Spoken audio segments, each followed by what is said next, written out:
Welcome to the Jack Westin MCAT podcast with your host, Phil Hawkins. And Azaii Calderon Muñiz.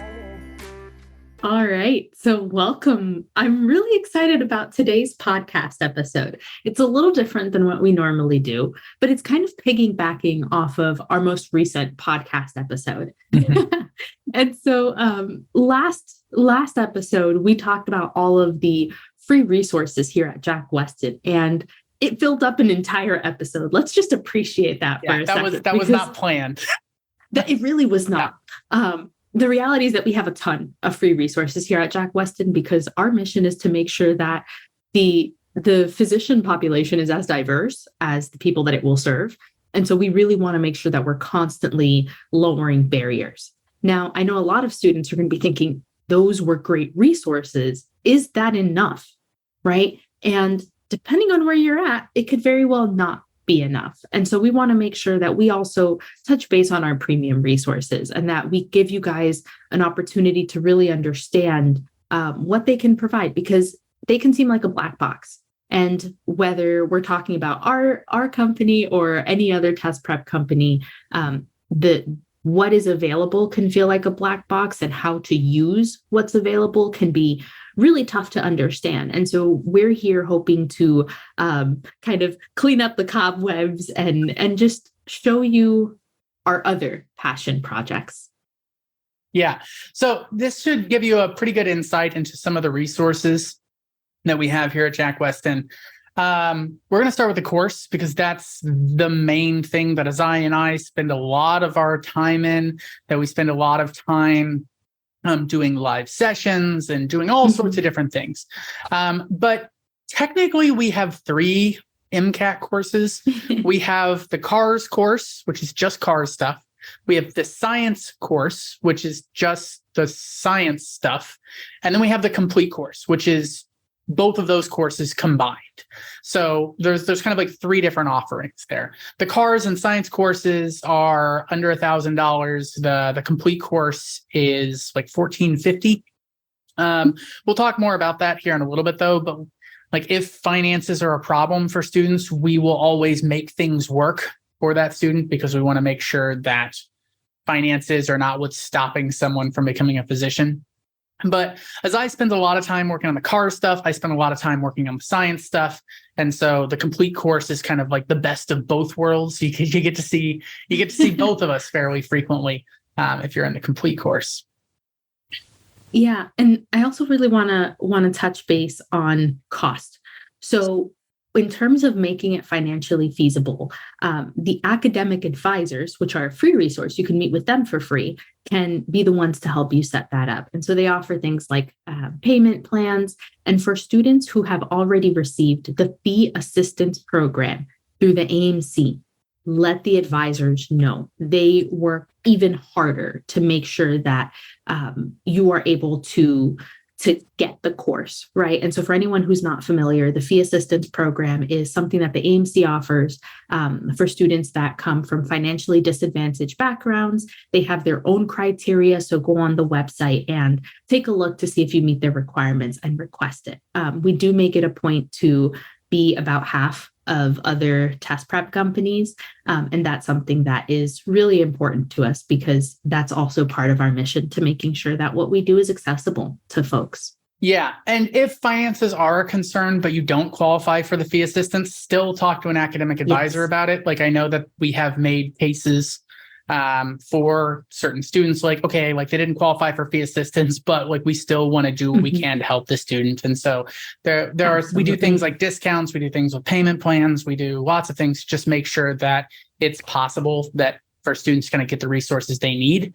And I do want to kind of mention, I actually think that there's a lot of students that look at the course and think like, oh, it's cheaper, so it's not as good. But not the case. That's not the case. Speaking as someone, both of us have worked at other test prep companies. Both of us, I've worked on content teams, like developing courses and books and exams at 3 other companies before coming here. I've developed my own curriculum at a couple of other schools, right? Like Wake Forest and Creighton. And here, like, I think the course is like near the top. It is at the top, but it's cheaper because we think it's important for it to be cheaper. It's cheaper because we think that that's the way it should be, not because it's worth less. And so as somebody who has, like, I spend a ton of time like doing live sessions, talking to students. I don't think that there are any other like major courses out there where you get to interact with the people who built the course, right? The people who built the material, people who have been to medical school, like that. Yeah. That does not happen anywhere else. And so that's something you want. I just want to kind of emphasize a little bit that there's a lot more kind of transparency here.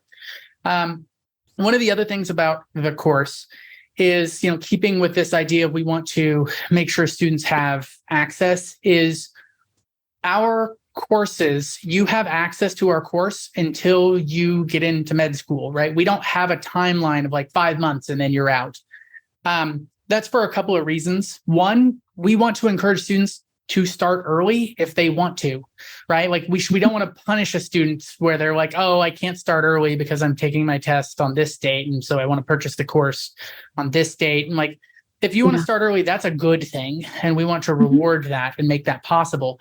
But secondarily, I know I have been in meetings where I have heard owners of other companies, other test prep companies, say things like, oh, we need to make this course last 5 months because most students end up needing 6 or 7 months. And this way we can charge them twice.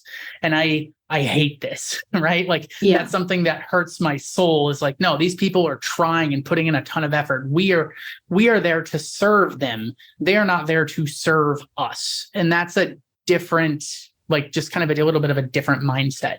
So that's another thing, just kind of like tapping into this idea of like, we are here for you. We're here as a support. It's financially more feasible because we think it's important, and you get access to us for as long as you need it. I do want to clarify, if you buy a course, it'll say something like, hey, like in 1 year, there will be like, you'll kind of like lose access to the course. That's not really the case. It's just, if you go for 1 year and you are still working on the MCAT, we want you to talk to somebody.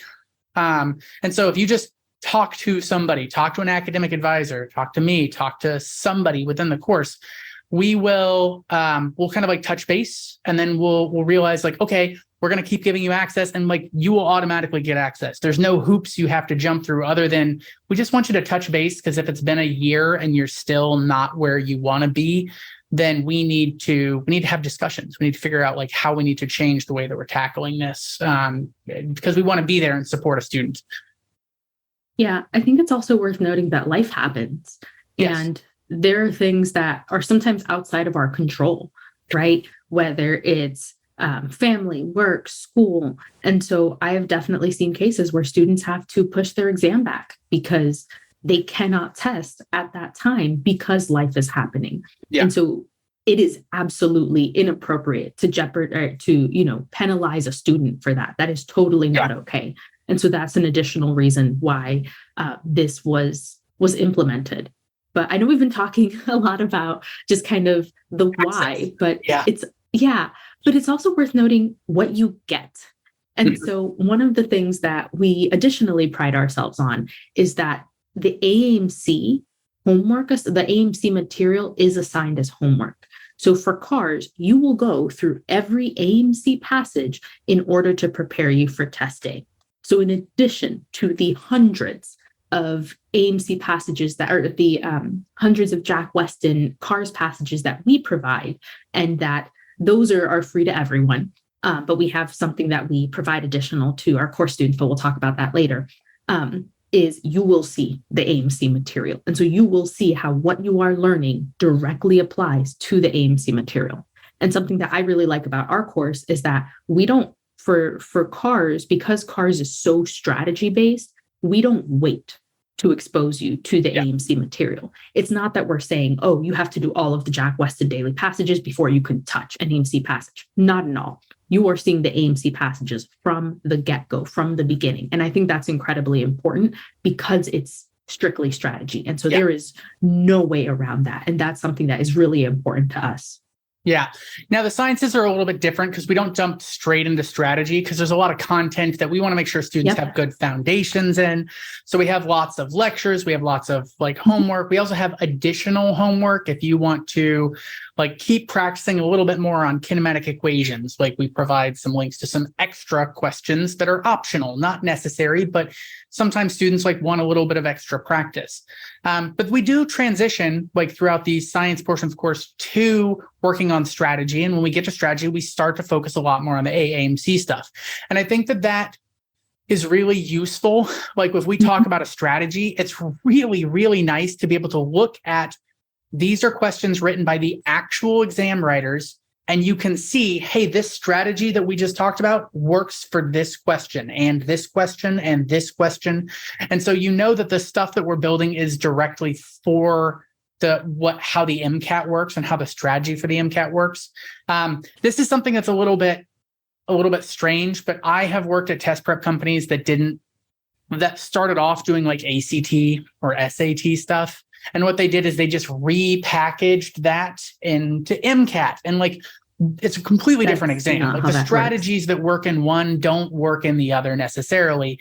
And I see that a lot and it gets kind of frustrating. And that's why there are some prep companies that never assign AAMC stuff because like it turns out the strategies they've been teaching kind of don't actually work that well for the AAMC stuff. And like, so they don't want to make that super obvious to you. And so they don't assign a lot of the AAMC stuff, but the AAMC stuff is the stuff that you need to make sure that you are practicing on.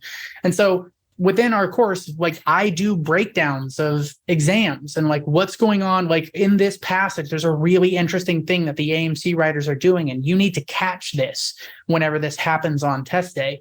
And I think that is unique in the MCAT prep environment. No other course is built around the AAMC materials, right? They're built around their own materials that may or may not be super applicable to what you're actually going to see on test day. But I think that's a big portion of it as well. And that's why we build the course the way that we did. Yeah. And you mentioned breakdown of AMC passages. And so one of the things that I really like in the course for the cars, and you're going to hear me talking about cars because like you mentioned, Phil, I'm I handle the car side, you handle the science side. Is that we actually have passage breakdowns for all of the AMC Volume 1 QPAC, Volume 2 QPAC, and the CARS diagnostic passages. And so the way that those breakdowns are created is that they were recorded live with students going through the passages using our Jack Westin strategies. And so you are seeing the strategies applied to AMC passages, again, from the get-go. And that's really powerful. We don't just do breakdowns for the AMC passages, though. For our course students, you have access, and I don't know if everyone who's in the course knows this, but you actually have access to hundreds, if not thousands of hours of passage breakdowns, because this also includes not just the AMC Volume 1, Volume 2, and CARS Diagnostic, but most of our Jack Westin daily passages.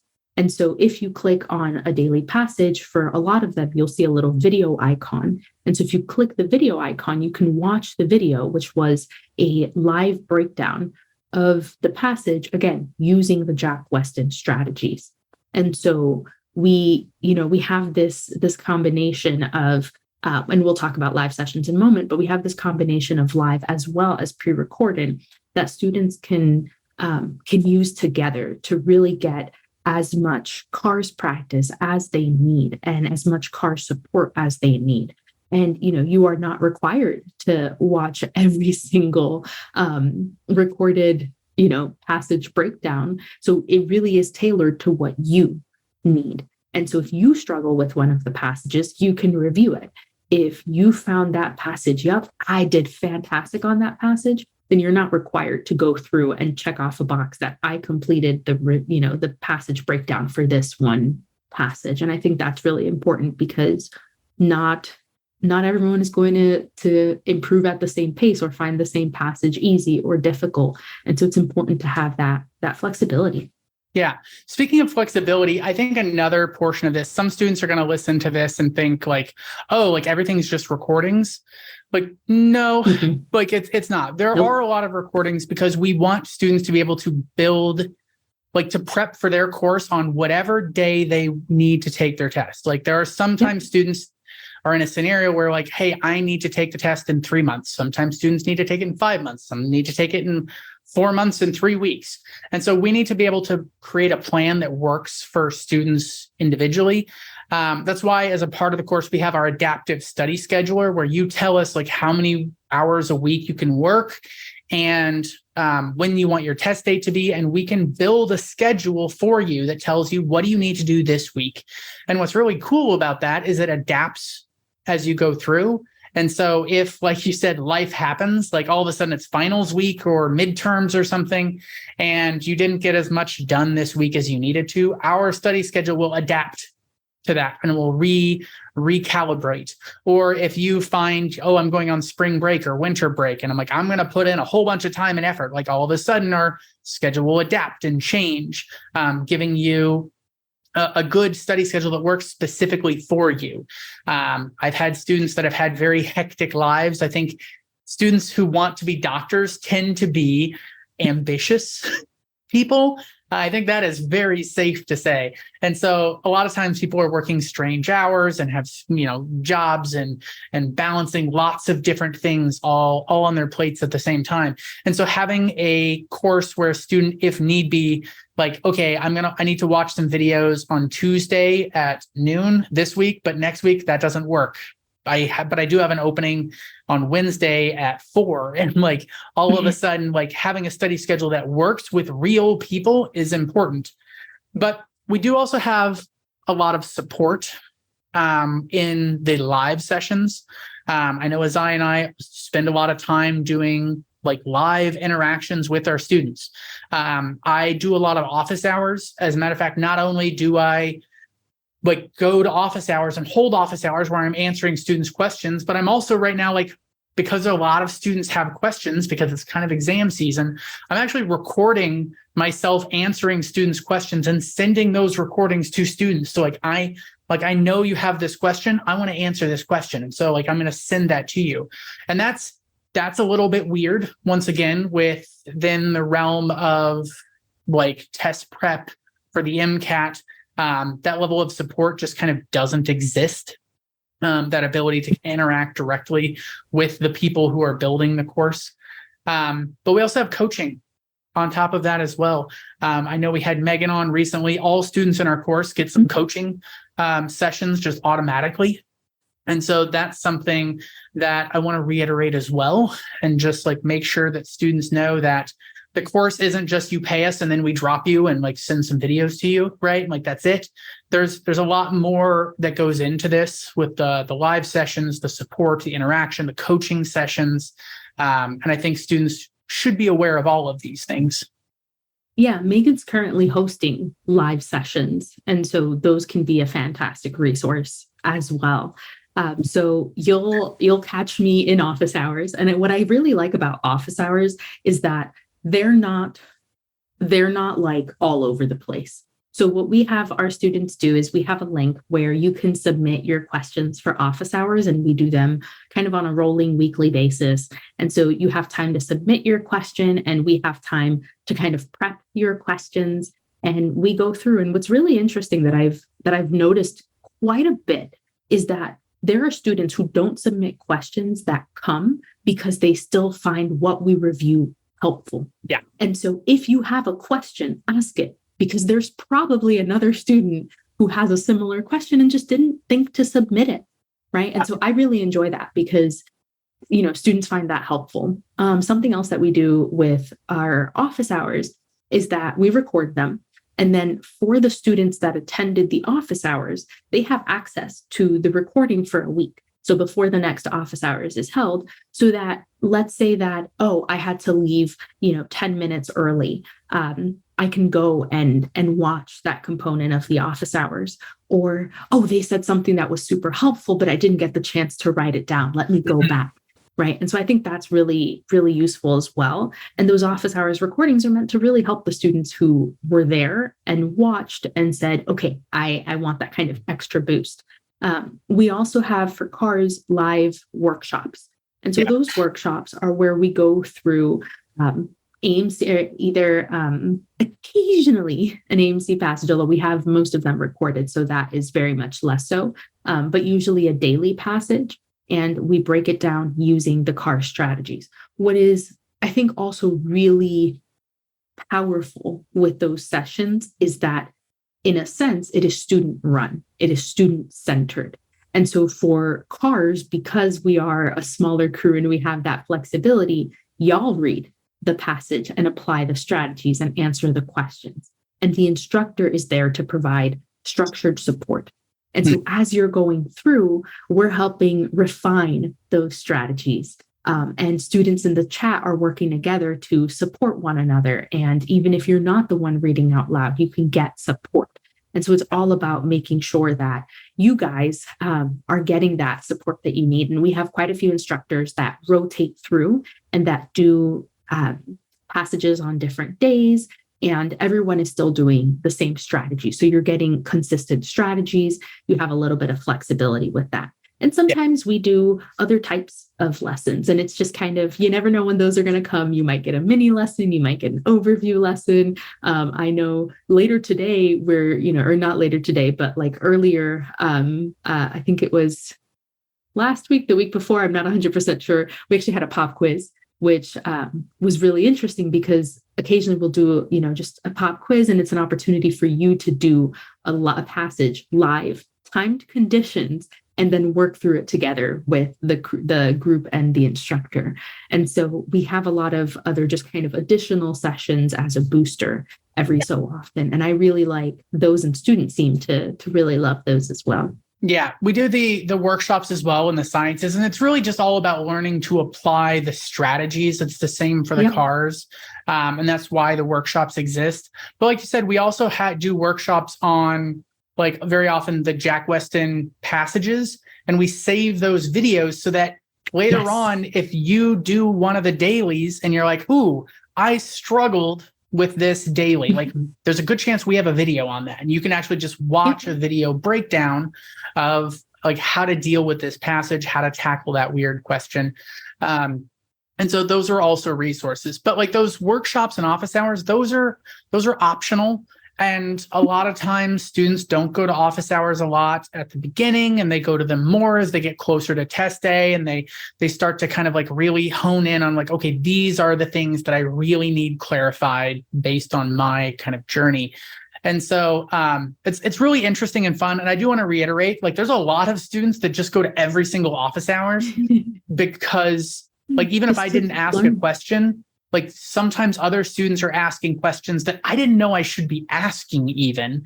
And so like hearing them ask that question helps me learn not just like that content, but help me learn how to think about the exam. And so I think the students that take advantage of those a lot tend to gain a lot out of them. And all of that is within the course, right? And I want to kind of like reiterate, you have access to the course. You pay for it once, you're in the course, right? Until you get the score that you're looking for, until you get into med school. There's no time limit on that.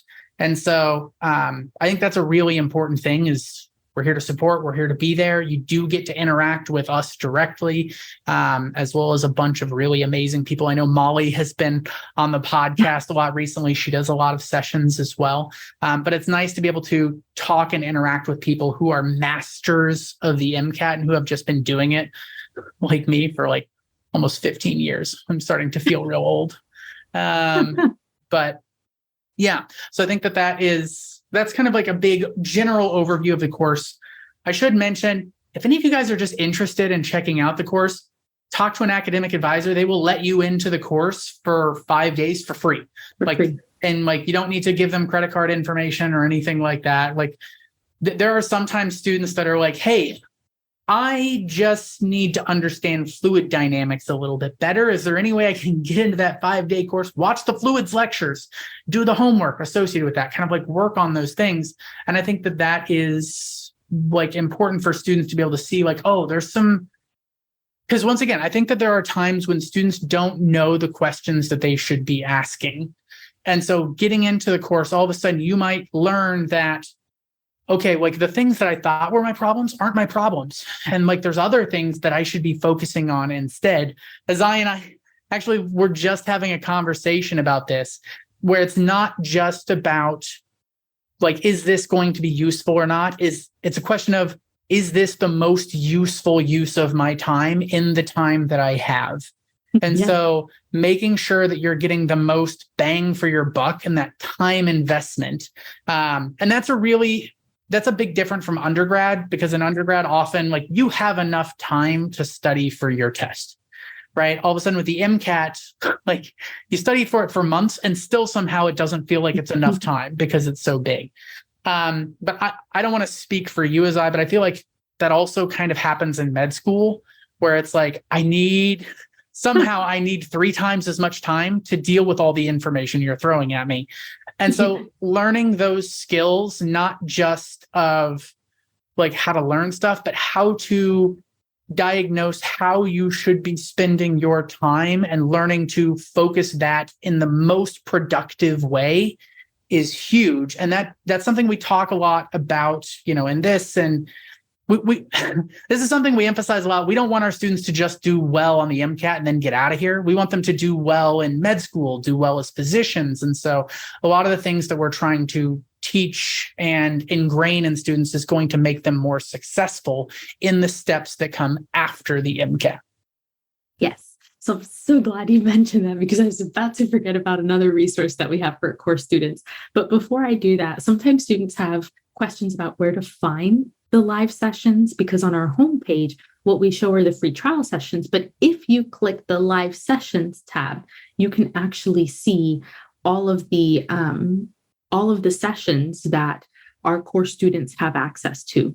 And so if you are in the science course, you would be able to follow along with the science live sessions. If you're in the I'm going to go ahead and share my screen just in case a student actually wants to see this. I know most of you guys are listening and not watching, but if you are watching, you can go to the live sessions tab. Yeah. So if you're just in the science course, you'll be able to see which ones are science specific. If you are just in the cars course, you'll be able to see which ones are cars specific. And if you are in the complete course, you have access to all of the ones on this list. Within the actual course itself, if you scroll down, you'll also see the live sessions that are available to you. And so you have a couple of different ways of accessing and seeing which ones are the workshops, because occasionally we get students show up to our free trial sessions and they don't realize that the free trial sessions are not the workshops and that they have access to so much more in the course. And so I would rather, if you are in, the cars component of the course, whether it's cars only or the complete course, I would rather you come to our workshops and our office hours than the FTS, because the FTS naturally is not going to go into as much detail. So come to the workshops, go to that live sessions tab, or scroll down when you're in the course and you'll see the very rich set of resources that you have access to. In cars, we have an additional resource that I really like that kind of actually came from a student who asked for it and then just kind of evolving student needs. And so we have basically 2 resources that help our students identify where they're still struggling in cars so that they can target their approach and do the appropriate additional practice. And so we have a way for students to keep track of that and to kind of triage and figure out where they still need to improve. And I think that's really powerful because, like you said, Phil, we don't have our students join the course and then throw them to the wolves. We make it a point to support them. And, we haven't talked about it yet, but what's really cool is that you can use this and provide tutor. So let's say that you're in tutoring, you can actually provide your tutor with this data. And so you can focus your tutoring sessions on what you actually need support with. And I think the analytics for the sciences and, the way that we have students keep track of their own progress for cars can be really helpful in that setting as well. Yeah. And so I feel like we should talk about tutoring a little bit more. Yeah. because that's another paid resource we have. And so a lot of times a student really needs like some one-on-one help, especially if they are like retakers often, like somebody who's retaking, they don't need to start from the beginning and go through, like they need to figure out like how they should be tackling this. And sometimes it's really useful to have somebody like go through an exam with you and say like, okay, like you missed these questions and I'm starting to see a pattern. Like it's kind of the same wrong answer sort of thing that you keep picking in all of these scenarios. And so learning like, oh, okay, like you need to kind of focus on this aspect of this thing. And so I do tutoring. And like, this is something like I'll be honest. I probably don't have time for tutoring, but I enjoy it. And I like working with students and kind of like one-on-one. The tutors that we have are all fantastic. They are all top notch. I think we have the highest criteria for tutors in like all of the industry, where every single one of our tutor has scored in the 520s. On their actual MCAT. And then we also specifically, and this is a little bit strange, some people are going to be like, wait a minute, what? We specifically look for tutors who scored bad or struggled at first and then got way better, because they're going to understand a little bit better what students are going through. Everyone knows that there's those, like everyone I feel like runs into a couple of people that like, I don't know, this student just like, or this person just everything clicks immediately for them and they're so quick. And a lot of times those students have a hard time like breaking things down and understanding like how to approach something when you're struggling with it. And that's something that we really want, is we want our tutors to be able to understand the struggle and the path. And it's really nice to be able to work with a tutor who's like, listen, I had this same problem and here's what I did. It took me a while to figure out how to tackle this, but I figured it out. And so now you're going to benefit from the work that I did, and I'm going to help this be a little bit smoother. I do want to point out, I know that we talked about this a lot, and it's something that's really important to us, the fee assistance stuff and payment plans. It's harder for us to do that with tutoring because we want our tutors to, be able to survive and, afford food and housing and things like that. And so because tutoring is one-on-one, it's a lot harder for us to give a huge discount on tutoring, because we need to make sure that we're paying the tutors well, because we want them, because we want everyone to be happy in these scenarios and these interactions. So sometimes tutoring is more expensive, and just by the nature of how it works, it kind of has to be. But if you do want a tutor, like you can talk to an academic advisor and they can figure out things as well and kind of how to make that work. And also, in meeting with an academic advisor, you can decide how much tutoring you opt to get, right? Because someone might need less tutoring than someone else. Someone might primarily be interested in tutoring for the accountability rather than for help on everything, right? And so you also get asked questions about what you're looking for in a tutor. And so that gets actually taken into account when you're being paired with a tutor, which I think is really important. Yeah, how to match up the right tutor to the right student.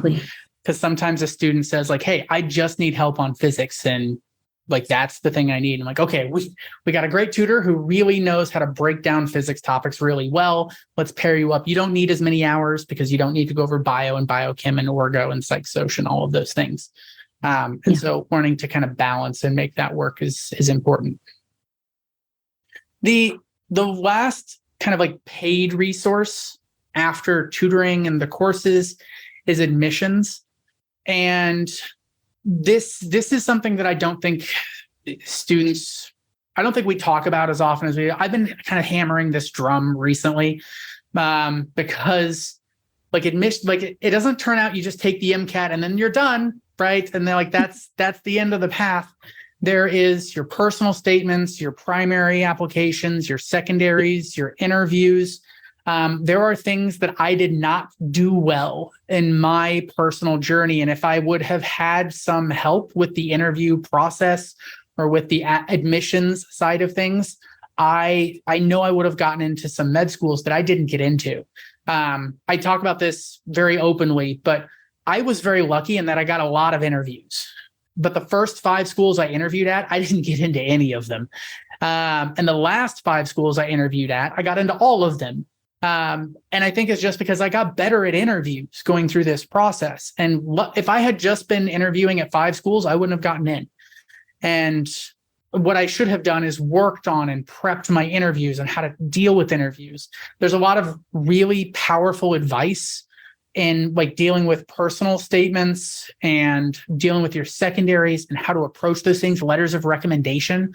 I know that sounds really simple, but I didn't tell the people that wrote letters. Like there was a med school that required 2 letters from professors. And there were 2 professors that I worked in their labs. So I knew them really well. And so I asked them both to write me letters.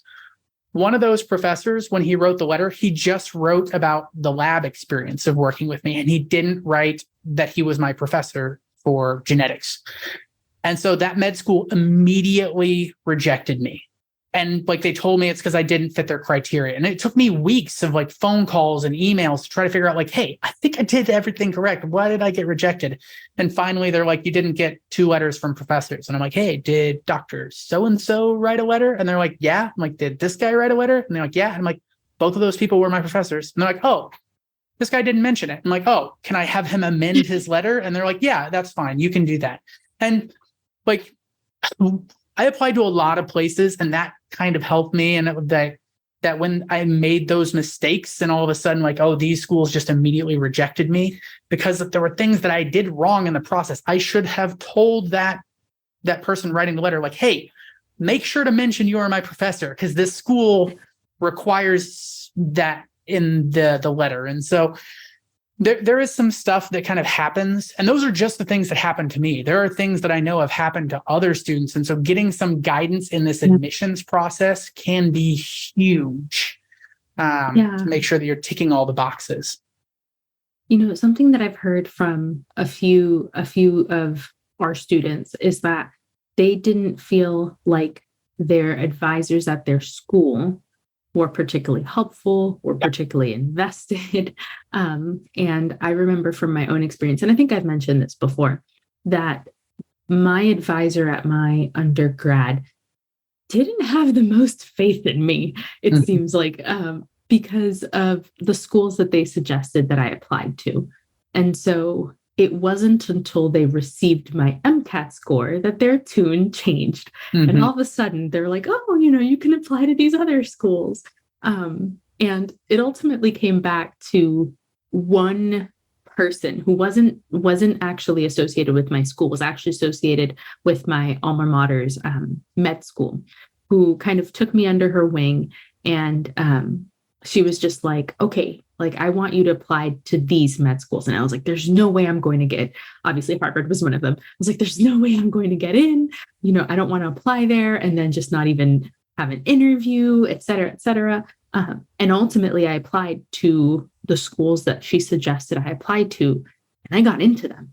And I would have never thought to do that on my own. I had a very, and, you know, now less so, now that I've been at HMS for a few years, less so, but I had very intense imposter syndrome, and I didn't see what I was capable of or what I should take a chance on, because even if ultimately I hadn't gotten in, that was still a chance that I should have taken and that it would have been good for me to still take.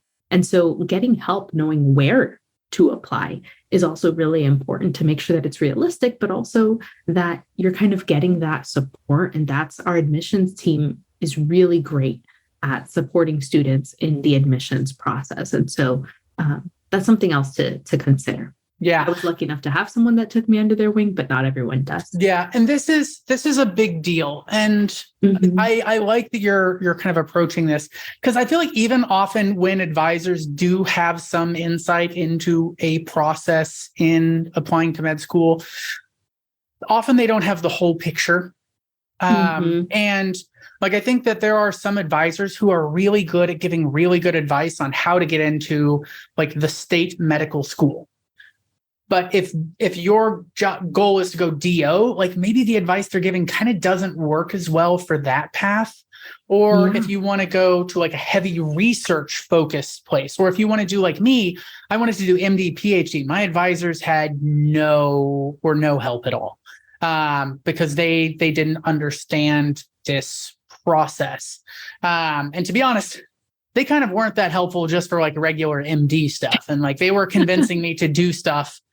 Like, I know I've talked about this often. They told me not to take anatomy and physiology and to take ecology instead if I thought it was going to be fun. And that was a mistake. And that made my life more difficult, both on the MCAT and in medical school. And so I don't want to say all advisors don't give good advice, but I think often, even when advisors do have good advice, they've got only a part of the picture. Nicole, who runs our admissions department, and all the people who work in our admissions department, they're specialists on this process, and not just in like one facet, but whether you're going DO school or MD school or Texas, which has its own complete different application system, which is weird and silly and I think a little stupid, but that's fine. Or Canada, right? The Canadian med schools. I was talking to Nicole recently, and like she just had a student get into, I think it's Dalhousie in Canada, and she's like, "Yeah, it's awesome. It's it was based on that student's application. Like we were really, that was kind of a stretch for them, and we got them in." And I kind of want to like reiterate that a good personal statement can help if you have a lower MCAT score, and vice versa. I was just talking to Nicole about this. There were a couple of reasons. She came to me like, "Oh, there's some really good stuff going on," and she wanted to brag about her students, and like I love that. But she was saying that she had a student who just got into UCSF, which is a great medical school, and that student had a 504, and like they thought that there was no way they were going to be able to get in, but like they had a great personal statement. Their secondaries were phenomenal, and they did a ton of training on interviews and how to deal with the interviews and how to navigate that path. And so that student was able to get into their dream school, and they were able to do it with an MCAT score that wasn't super phenomenal.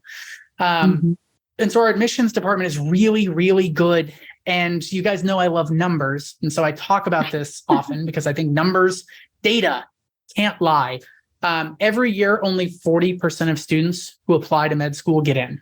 And I know that always makes everyone kind of panic when they hear that. But in our admissions department, 94% of students get in. And so we have way, way better odds of the students who kind of like go through our admissions process. We also, like, depending on like the admissions package. So I do want to mention admissions. This is also something that is a little bit more expensive. It's kind of like the tutoring thing, because the people who work in those departments, like we have somebody who was on the admissions committees at Johns Hopkins and somebody who was at Stanford. And like, these are people who really know how to look at applications, and they know what makes them phenomenal and what is something you probably don't want to include in your personal statement or your application overall. And so those people are like, we have physicians, and like we kind of have to make sure we're paying them well because they have a very busy life. And so this is something, it is a little bit more expensive on the admission stuff, but depending on what you need, like talk to an academic advisor, they can connect you. I know that some of our stuff, like if you just need help with some personal statement stuff, it might just be a couple $100 to really increase those odds. And financially, I'm like, I don't want to, I know we talk about a lot how important it is to lower barriers, but if you are going to go through this journey, right, getting into med school on your first try instead of your second try means that you get to start med school a year earlier. And if you start med school a year earlier, you get to be a physician a year earlier. So you get a whole extra year of physician salary in your lifetime. And very often, like, that's going to immediately pay off whatever work you kind of put in. I also want to mention, and this is another thing that Nicole was bragging about her students. She was super excited that we also do stuff like help students apply for scholarships and work on scholarships. And so just last week, we had another student get a full ride scholarship to med school, which is like, I'm so excited about this.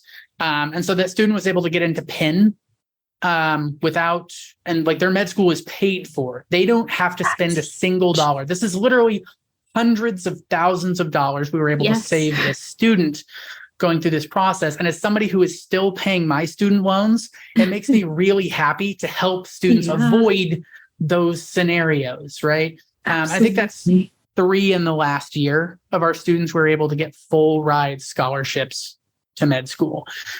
And so that's something that we are like something that's really important. And I really want to just kind of emphasize like how useful our admissions department is, because I think a lot of students don't think about the admissions side of things. They think just about the MCAT, and then they kind of get tunnel vision and don't see the stuff that comes after. And maybe I'm projecting because that's just how I dealt with it. And so I did really well on the MCAT, did really well on my personal statement. And then I dropped the ball on secondaries and interviews. And those things hurt me. And I know I could have gone some different paths if I would have had a little bit more guidance and a little bit more advice in that process. Yeah, there's, it can feel uncomfortable at times to talk about resources that we have to pay for. But at the end of the day, like our academic advisors, if you meet with them and you're interested in the course, or you want to try the 5-day trial to see if it would be a good fit for you, if you're interested in tutoring or admissions, they're not going to connect you with a resource that wouldn't be useful for you. And I think that that's really important because they take the time to meet with you as an individual and see what you need as an individual. And so I really just want to emphasize that we do our best to make sure that what we provide is within reach for students. And that starts with all of our free resources, which build up an entire podcast episode, as well as the course, which we talked about, and ultimately just that extra support that students can get with tutoring and admissions. So we really do hope that this has kind of demystified the black box of, okay, what would I actually get? And if you still have questions, the academic advisors are fantastic. Again, meeting with an academic advisor to kind of sort through all of this, see what would be good for you is free. So you do not have to pay like a consultation fee or anything like that. It really is to help you figure out what you need as an individual. And I'm a little selfish, and I really hope that I see some of you guys in the course, in office hours, and just check out the free trial of the course and see if we would be a good fit for you. Because at the end of the day, we want students that, would benefit from being in the course to be in the course.